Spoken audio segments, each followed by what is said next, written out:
നമ്മുടെ ശരീരത്തിന്റെ ഏതു ഭാഗത്തിന് എന്ത് അപകടം സംഭവിച്ചാലും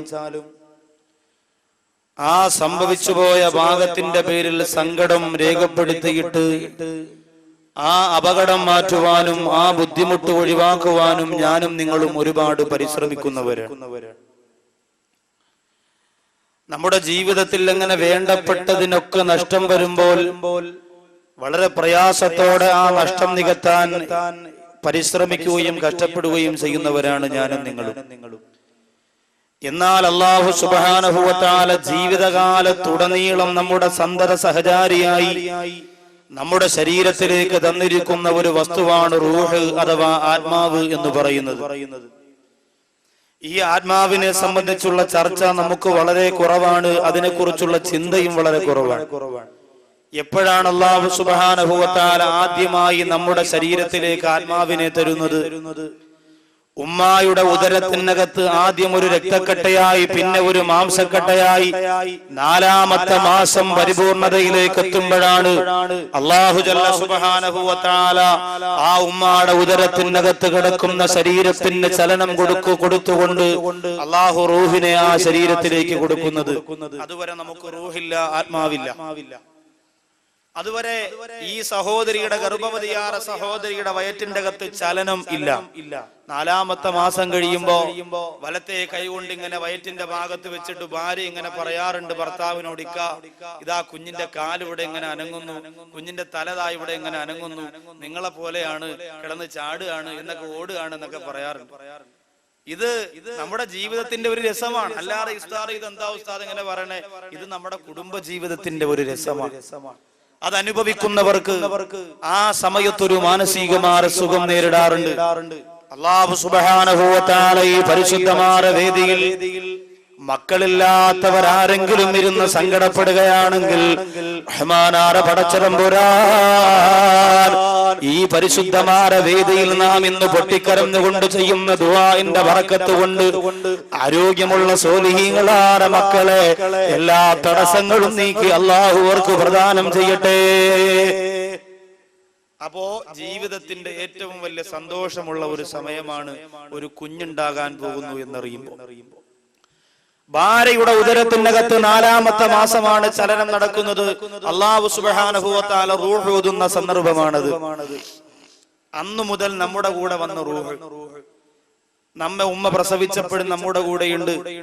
നാം ഇഴഞ്ഞു നടന്നപ്പോഴും ജനലിന്റെ കമ്പിയിൽ പിടിച്ചുകൊണ്ട് എഴുന്നേറ്റ് നിന്നപ്പോഴും പിതാവിന്റെ വിരൽ തുമ്പ് പിടിച്ചുകൊണ്ട് പള്ളിയിലേക്ക്, കടയിലേക്ക്, റോഡിലേക്ക്, വീടിന്റെ മുറ്റത്തും ഇങ്ങനെ പിച്ചവച്ച് നടന്നപ്പോഴും ആ റൂഹ് നമ്മുടെ കൂടെയുണ്ട്. അതുപോലെ ആ റൂഹ് നമ്മുടെ ജീവിതത്തിൽ നിന്ന് പിരിയാതെ ഇന്നും ഇപ്പോഴും എന്റെ പ്രിയപ്പെട്ടവരെ നമ്മുടെ വളർച്ചയുടെ എല്ലാ ഘട്ടങ്ങളിലും ആ റൂഹ് നമ്മുടെ കൂടെയുണ്ട്. ഇന്ന് ഈ ചക്കുവള്ളിയുടെ മക്കാ നഗരം എന്ന പരിശുദ്ധമായ വിശാലമായ ഗ്രൗണ്ടിന്റെ മുമ്പിൽ അത് കേൾക്കാൻ നിങ്ങൾ വന്നിരിക്കുന്നത് ആ റൂഹ് കൊണ്ടാണ്. ആ വാല് പറയാൻ വേണ്ടി ഞാനും വന്നത് ആ റൂഹുള്ളത് കൊണ്ടാണ്. ആ റൂഹില്ലെങ്കിൽ നമ്മുടെ പേര് മയ്യിത്തെന്നാണ്. ആ റൂഹ് നമ്മളോട് യാത്ര പറയുന്നത് എപ്പോഴാണ് സഹോദരിമാരെ? ആ റൂഹ് നമ്മളോട് യാത്ര പറയുന്നത്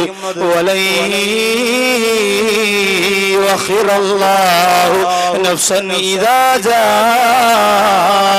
അജലുഹാ വല്ലാഹു ഖബീറും ബിമാ തഅമലൂൻ.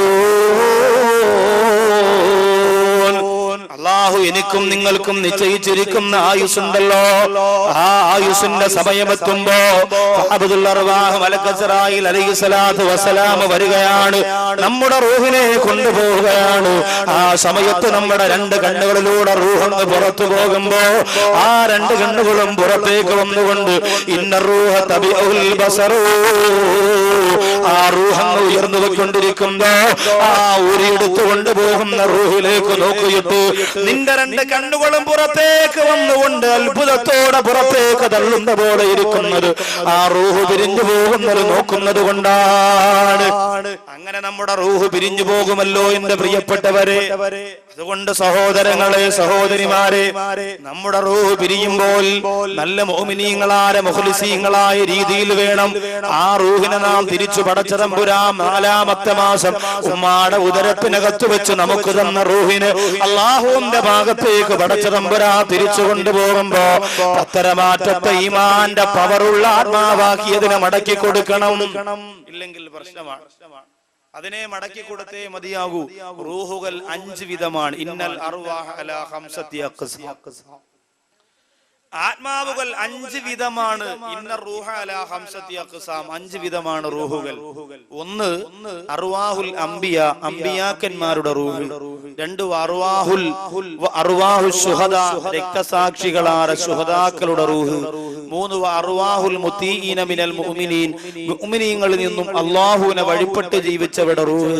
4 അർവാഹുൽ ഉസാത്തി മിനൽ മുഅ്മിനീൻ, വിശ്വാസികളിൽ നിന്ന് തെറ്റ് ചെയ്ത് ജീവിച്ചവരുടെ റൂഹ്. 5 അർവാഹുൽ കുഫാർ, സത്യനിഷേധികളുടെ റൂഹ്. 1-ാമത്തെ റൂഹ് അർവാഹുൽ അംബിയ, അംബിയാക്കന്മാരുടെ റൂഹ്.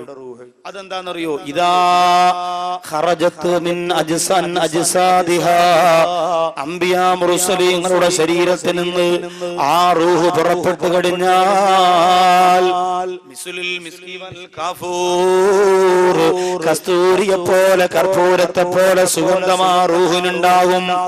എന്നിട്ടോ അത് സ്വർഗത്തിലാണ്, ഫിൽ ജന്നത്തി, സ്വർഗത്തിലാണ്. ആ സ്വർഗത്തിന്റെ ഭക്ഷണം അത് കഴിക്കുന്നതാണ്.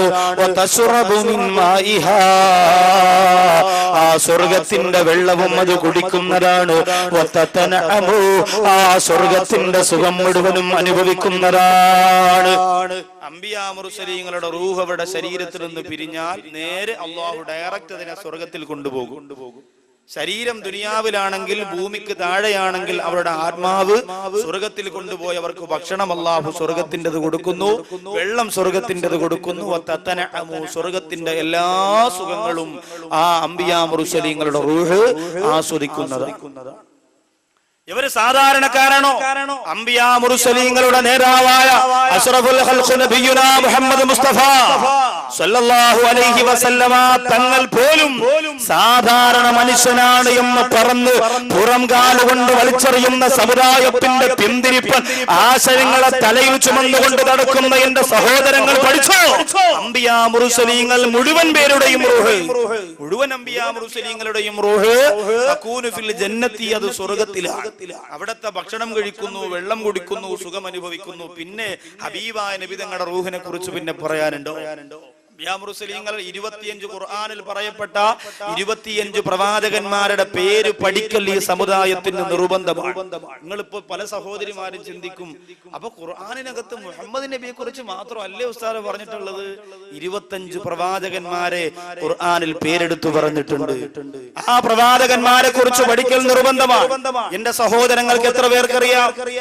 ഇന്ത്യൻ ക്രിക്കറ്റിന്റെ ഈ ലോകകപ്പിന് വേണ്ടി തെരഞ്ഞെടുത്തിരിക്കുന്ന ക്രിക്കറ്റ് താരങ്ങളുടെ പേര് ചോദിച്ചാൽ ആവേശത്തോടെ എഴുന്നേറ്റ് നിന്ന് പറഞ്ഞു തരാൻ മനസ്സുള്ള എന്റെ പ്രിയപ്പെട്ട കൂട്ടുകാരോട്, അതുപോലെ സിനിമാ ലോകത്തെ കുറിച്ച്, സീരിയലിനെ കുറിച്ച്, ആൽബത്തെ കുറിച്ച്, ലോകത്തും ഉള്ള മുഴുവൻ തെമ്മാടികളെ കുറിച്ചും ധിക്കാരികളെ കുറിച്ചും ചോദിച്ചാൽ അവരുടെ ചരിത്രം മുഴുവനും പറഞ്ഞു തരാൻ ധൈര്യം കാണിക്കുന്ന ഈ സമുദായത്തിന്റെ സഹോദരങ്ങൾക്ക് അല്ലാഹു ഖുർആനിൽ പറഞ്ഞിരിക്കുന്ന 25 പ്രവാചകന്മാരുടെ പേര് ചോദിച്ചാൽ എന്റെ പ്രിയപ്പെട്ടവരെ പറയാൻ മനസ്സ് വരുന്നില്ല. സഹോദരിമാരോട് ചോദിച്ചാൽ അറിയാം, എന്റെ ഈ പ്രിയപ്പെട്ട സഹോദരിമാരോട് ചോദിച്ചാൽ അറിയാം, കാവ്യാമാധവന്റെ കല്യാണം എന്തുകൊണ്ട് നഷ്ടമായി പോയി എന്ന് ചോദിച്ചു. ഇപ്പൊ പറഞ്ഞു തരും. അവൾ അഹങ്കാരം കൊണ്ട് എന്തെല്ലാം കാര്യങ്ങൾ അറിയണം, ഈ ലോകത്തെ കുറിച്ച് എന്തെല്ലാം കാര്യങ്ങൾ അറിയണം, ആരും ചർച്ച ചെയ്തിട്ടില്ലാത്ത, നമുക്ക് ആർക്കും അറിഞ്ഞുകൂടാത്ത ഒരുപാട് സംഭവങ്ങളെ കുറിച്ച് എന്റെ സഹോദരിമാർക്കറിയാം. എന്നാൽ എന്റെ പ്രിയപ്പെട്ടവരെ, ഖുർആനിൽ പറയപ്പെട്ടിട്ടുള്ള 25 പ്രവാചകന്മാരുടെ പേര് എന്റെ സഹോദരിമാർക്കറിയോ? പണ്ടുള്ള ഉപ്പമാരുണ്ടല്ലോ, ആദം, ഇദ്രീസ്, നൂഹ്, ഹൂദ്, നബി സാലിഹ്, ലൂത്ത്, ഇബ്രാഹിം, സന്തതികൾ ഇസ്മായിൽ, ഇസ്ഹാഖും യാക്കൂബ്, ജണ്ടും അതിമുകളെങ്കും പവിഴം പോലടകിനും അരസനം തിരി യൂസുഫ്, അവർ അണികളിൽ വിലസിടിനെ നബി അയ്യൂബ് അവർ സുലൈമാനും ആറോ നബിയും മൂസ ഊദും അൽയസബിൽ യാസുബ് യൂനുസുമേ സക്കരിയ ദാവൂദും യഹ്യ ഈസ മുഹമ്മദ് നബിയുല്ലാഹ് താജുൽ അംബിയ സല്ലല്ലാഹ് 25 ഖുർആനിൽ പറയപ്പെട്ട 25 പ്രവാചകന്മാരുടെ പേര് പദ്യത്തിലൂടെ ഗദ്യത്തിലൂടെ മനപ്പാഠമാക്കി വെച്ചിരുന്ന എന്റെ പ്രിയപ്പെട്ട ഉമ്മമാര് ഇന്ന് പട്ടുറുമാരിന്റെ മുമ്പ് കമിഴ്ന്ന് കിടന്ന് മെസ്സേജ് അയക്കാനില്ലാറ് അല്ലാഹുവിന്റെ പ്രവാചകനെ കുറിച്ച് അല്ലാഹു സുബ്ഹാനഹു വ തആല ലോകത്തേക്ക് പറഞ്ഞു വിട്ട പ്രവാചകന്മാരുടെ ചരിത്രത്തെ കുറിച്ചോ പഠിക്കാൻ എന്റെ സഹോദരങ്ങൾക്ക് നേരമുണ്ടോ? ഈ പ്രവാചകന്മാരുടെ റൂഹ് എവിടെയാണ്?